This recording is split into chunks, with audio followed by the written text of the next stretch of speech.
тука например се совпаѓа исто така проектот Shape, каде што ние работиме со средношколци и сметам дека ова е важно не само како едукација за средношколците, него затоа што они се всушност во многу добра позиција за активизам. Ние се обидуваме со ова исто така да им покажеме на нив дека имаат оваа мок и дека со добра организација можат многу да постигнат.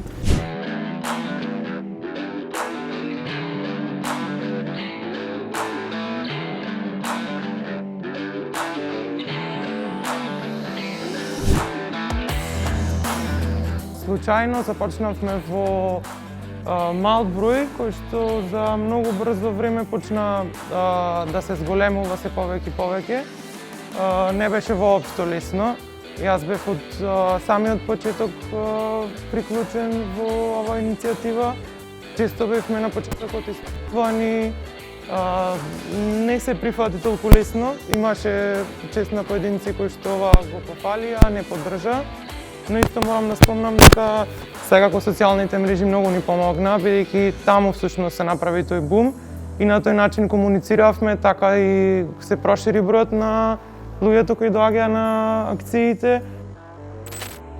Никој не рече дека ќе биде едноставно, уште помалку дека ќе биде лесно. Што ако има резултат од месечната работа?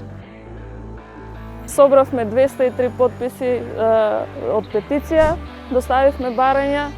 По неколку дена добивме одговор дека грчката фирма Актор сепак реши да дојде да го отстрани градежниот шут.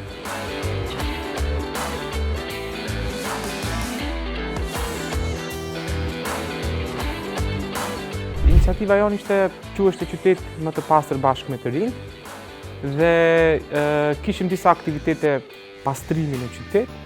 E gjitha kjo ishte për të ngritur të dijen qytetare, të njerëzve që ambientet tona të përbashkëta publike ti mbajnë të pastërta dhe mos hedhin mbeturina. А кога еднаш ќе има ефект, тогаш е тешко да се откажете. Станувате уште поактивен и уште повеќе барате да научите за она што ве обкружува. Секој човек можеме да станеме подобри личности во нашата околина, да станеме свесни дека секој наш лош потек може да наштети на нашата околина.